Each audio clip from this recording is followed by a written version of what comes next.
My urgent matter is for the Minister for Mental Health. It is about yet another set of difficulties with cross-border arrangements between Victoria and New South Wales, this time in relation to the Memorandum of Agreement on Mental Health signed by the two states in 2011.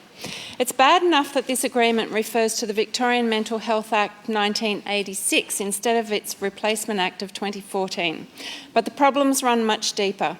I don't have time in an adjournment to remotely do justice to all of them. However, I will say they are particularly manifest in the inconsistency of the application of orders, especially assessment and community treatment orders.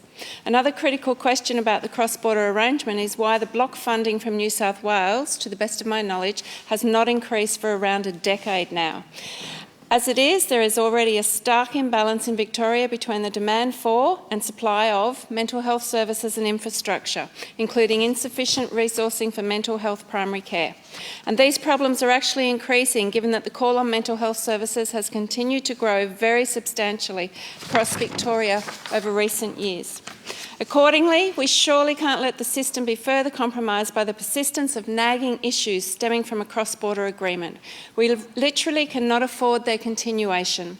The action I therefore seek from the Minister is that he clarify whether the effectiveness, or otherwise, of the cross-border mental health agreement will specifically be examined as part of the current Mental Health Royal Commission.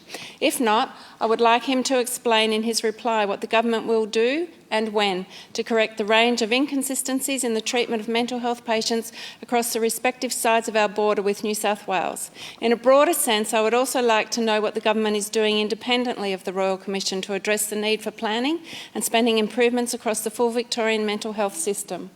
I ask this especially in light of the Auditor General's March 2019 report on access to mental health services. In this report, it was found that a long-standing lack of sufficient system-wide investment, planning and monitoring has seen Victoria fall well behind other jurisdictions in terms of mental health funding and infrastructure and the proportion of our population that is adequately supported.